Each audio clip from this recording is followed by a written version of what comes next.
yaitu melalui wanhar. Apa itu wanhar? Fi'il amar yang bentuknya adalah perintah. Bahasa Arab yang bentuknya adalah perintah. Wanhar, berkurbanlah. Ini bentuk perintah yang tidak boleh kita anggap remeh. Wanhar dan berkurbanlah. Siapa yang dikenakan berkurban di sini? Kepada mereka yang diharuskan berkurban, yaitu mereka yang memiliki 4 syarat. Jadi apa syaratnya? Ada 4 syarat bagi mereka yang melakukan kurban. Pertama, mereka itu adalah muslim, Islam laki-laki dan Islam perempuan. Yang kedua syaratnya adalah orang yang bermukim di tempat itu. Jadi penalaran kimai amatan di Teukur 12, usahakan berkurban di sekitar daerah sini. Jangan karena di Makassar kita tinggal, baru kita berkurban di Marus, ini tidak cocok. Karena di Makassar masih banyak orang-orang miskin, fakir-fakir miskin yang membutuhkan daging-daging kurban itu. Jadi tidak dianjurkan untuk jauh-jauh berkurban dari tempat kita bermukim. Alangkah baiknya kalau kita bermukim di tempat kita berkurban, di tempat di mana kita bermukim. Ini yang kedua.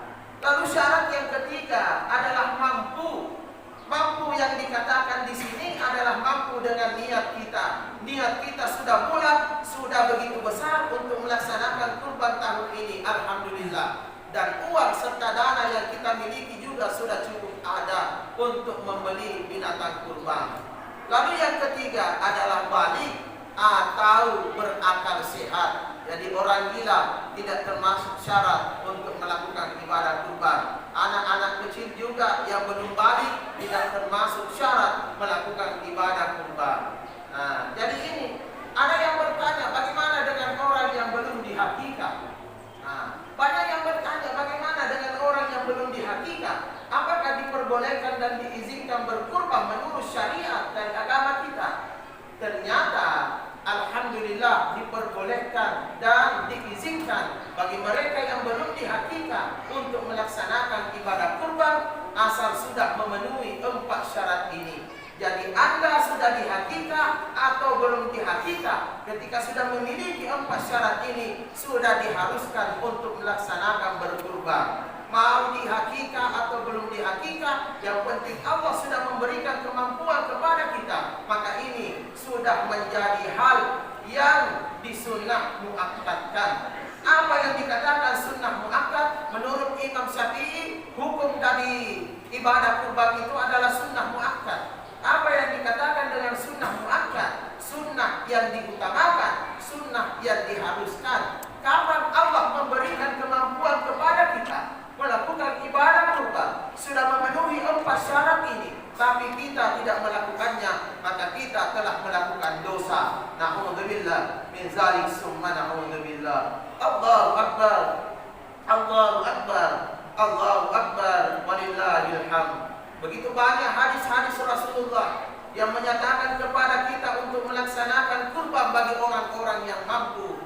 Dan Rasulullah memberikan ancaman kepada umatnya, memberikan hukuman kepada umatnya bagi mereka yang diberikan kemampuan oleh Allah Subhanahu wa taala melakukan ibadah kurban, tetapi mereka tidak mau berkurban. Padahal secara matematika, kalau kita ingin menghitung-hitung, ibadah kurban ini termasuk ibadah yang sangat murah. Lamporoki. Jadi tahu nak pikir video yang tas 1 juta 5 bilangan, tas 1 juta 6 bilangan, tas 1 juta 7 bilangan. Padahal punaya ini bagi-bagi ini yang 1 juta saja 800, kalau ada yang bayar 1.800.000 per orang, 1 juta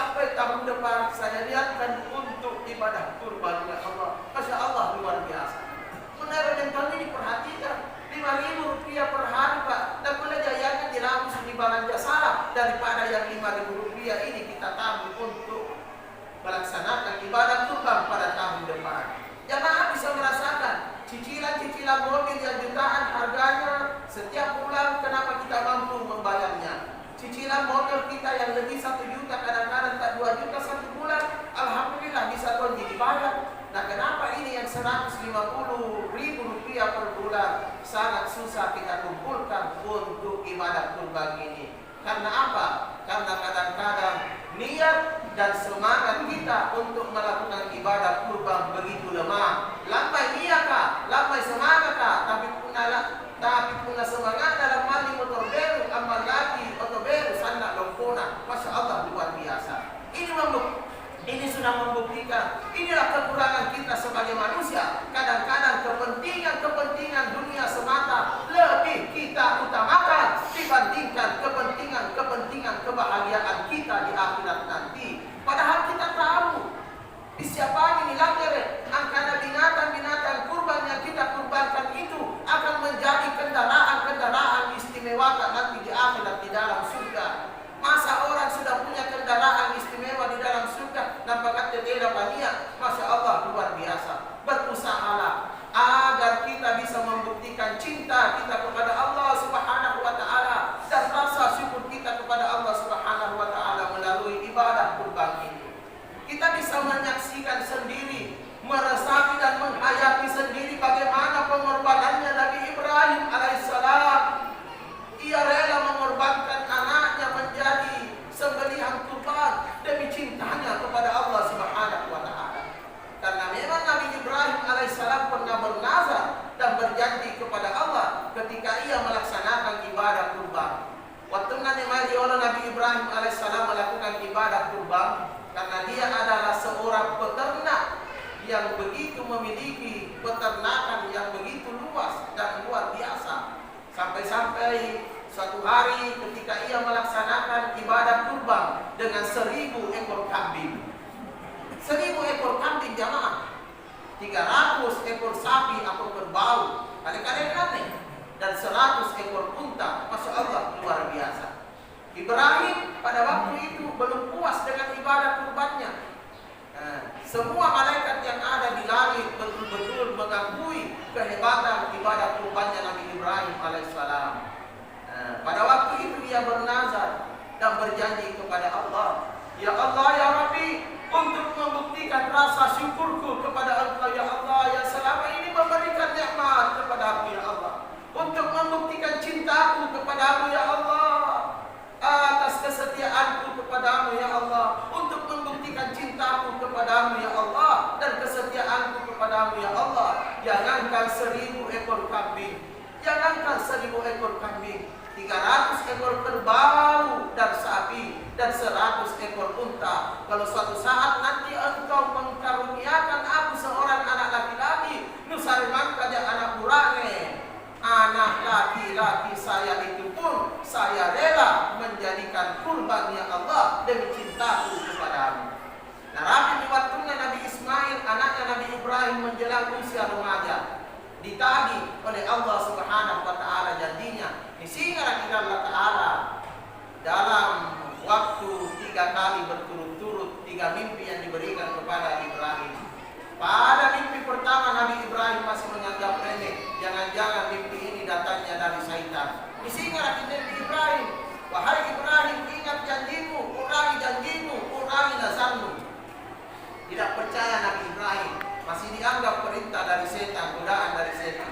Hari kedua juga masih begitu, sampai hari ketiga berturut-turut 3 kali mimpinya, barulah Nabi Ibrahim menyadari ternyata ini betul-betul perintah dari Allah Subhanahu wa Ta'ala. Untung saja bukan Nabi Ismail yang pada waktu itu ketika disembelih tidak menjadi hewan kurban, tetapi diganti dengan seekor kambing. Ini bukti begitu besarnya cintanya Nabi Ibrahim alaihissalam kepada Allah, sampai-sampai ia rela dan ikhlas anaknya sendiri dijadikan sebagai sembelihan dari ibadah kurban. Masya Allah, luar biasa. Allahu Akbar, Allahu Akbar, Allahu Akbar, walillahil hamd. Ancaman dari Rasulullah bagi mereka yang mampu berkurban tetapi tidak mau melaksanakan ibadah kurban. Disarimankan diri Allah Ta'ala dan jai doa nganibangan berpuluh-puluh jutaan rupiah uang tersimpan di bank, jutaan rupiah uang tersimpan di bank, diberikan kemampuan melaksanakan ibadah kurban, tetapi tidak mau melaksanakannya. Kata Rasulullah, "Man shalla bi salatina wa nasaka nusukana fa huwa minna, wa man lam yusalli bi salatina wa lam yudhi in kana ganiyan falaysa minna." Siapa umatku yang salat seperti saya dan beribadah seperti saya, maka mereka adalah golonganku. Tapi siapa umatku yang tidak salat seperti kami dan tidak beribadah seperti kami dan tidak melaksanakan kurban ketika Allah memberinya kemampuan untuk melakukan ibadah kurban, maka dia bukanlah golonganku, maka dia bukanlah umatku. Karena kita terlihat umatnya disarankan jadi kemampuan melakukan ibadah kurban, tetapi kita tidak melaksanakan ibadah kurban itu. Na'udzubillah min dzalik summa na'udzubillah. Dalam hadis riwayat yang lain, Rasulullah sallallahu alaihi wasallam juga bersabda, "Man kana lahu sa'atan wa lam yudhi fala yaqrabanna musallana."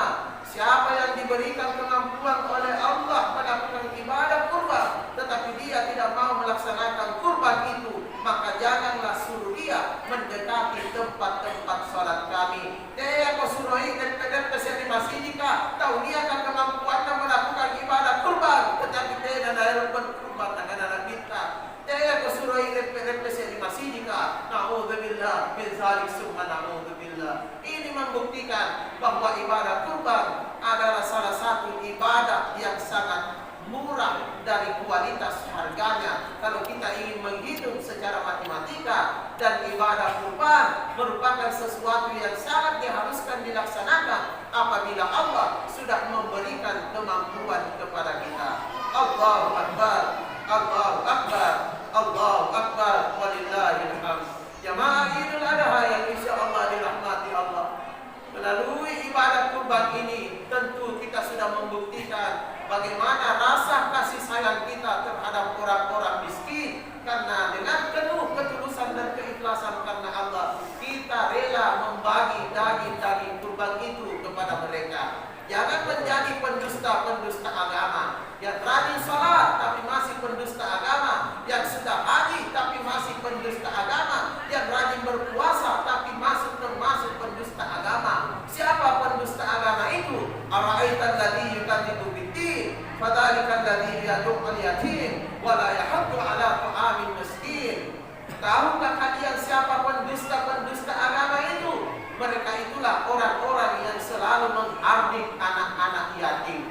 Dengan ucapan-ucapannya mengasari, mengatai anak-anak yatim dengan perbuatannya dan ucapan-ucapannya, bahkan tidak memberi makan kepada orang-orang miskin. Na'udzubillah min dzalik summa na'udzubillah. Mudah-mudahan kita tidak termasuk pendusta-pendusta agama yang disebutkan oleh Allah di dalam Al-Quran ini.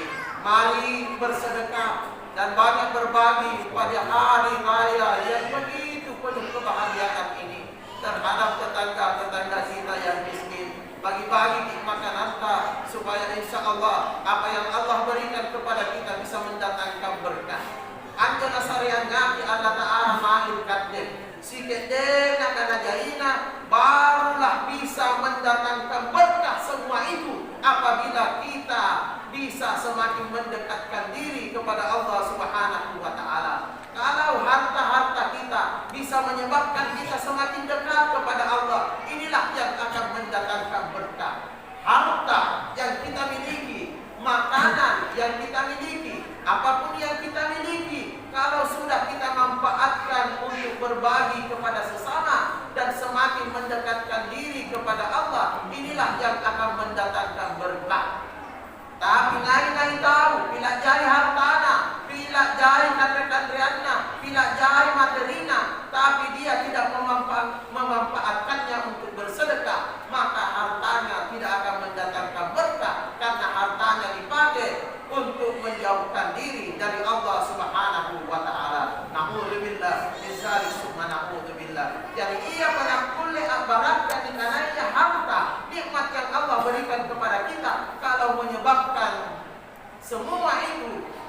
semakin dekat kepada Allah Subhanahu wa taala.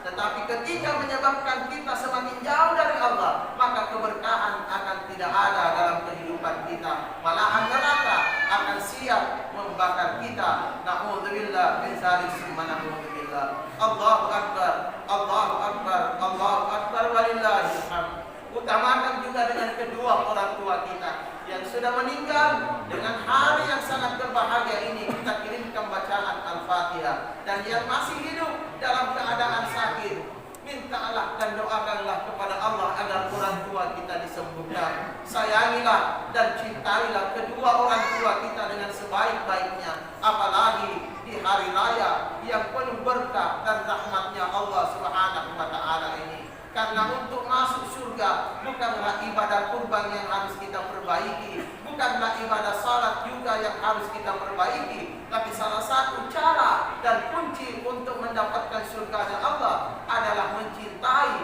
dan menyayangi kedua orang tua kita. Amin, amin ya rabbal alamin. Selamat Hari Raya Idul Adha. Mohon maaf lahir dan batin. Semoga saudara-saudaraku yang tidak sempat berkurban pada tahun ini, insya Allah pada tahun depan akan ikut melaksanakan kurban, karena pahalanya luar biasa. Satu helai dari bulu binatang kurban yang kita kurbankan sama dengan Allah akan mengampuni 10 dosa dan kesalahan kita. Sama dengan Allah akan mengangkat derajat kita ke 10 tingkat derajat kebaikan. Masya Allah, luar biasa. Inai waktu lendreke di bulu-bulu binatang kurban.